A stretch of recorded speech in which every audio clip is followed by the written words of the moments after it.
Hey Professor, this is Amal Mira from CSC 110.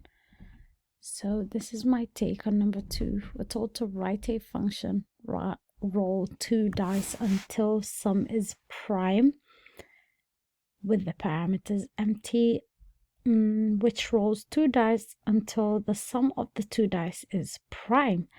So we are going to be rolling the dice until the input is prime.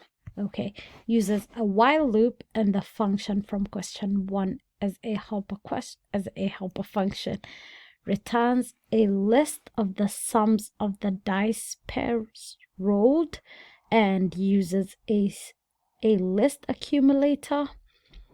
2 dice are rolled until the sum of the dice is a prime number. So the 2 dice are rolled until the sum, what is like the two numbers which are being rolled, their sum is a prime number.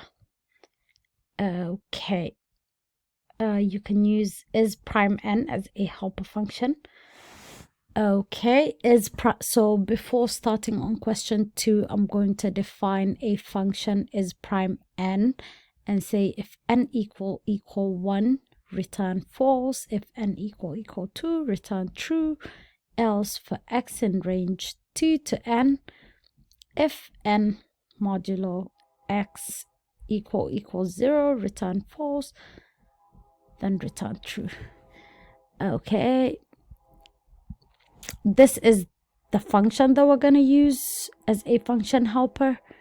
So we are going to define this function and we are going to say CR equals roll 2 dice. That is the function that we used from number 1. So we're using it here as a helper function. And CR means current row. L equals list. We're just giving list the variable L, so we're going to use a while loop. Since we're told to use a while loop, while not is prime, we are using this function here as a helper function. The sum of CR, since we're told the sum of the dice is we are supposed to do the sum, so we're going to keep sum of CR of the current row. Okay, sum R, another variable, equals the sum of CR. Okay, sum R, it's just this one, but with the sum here.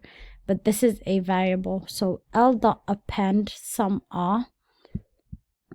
The function append is going to take us to the end of the list, like it's going to count everything in the list and take us to the end.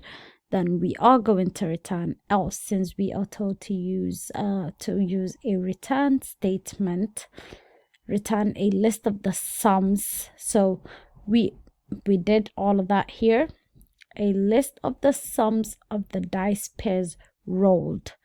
Okay, and then we are going to use a print statement and call the function here. Let's try running that.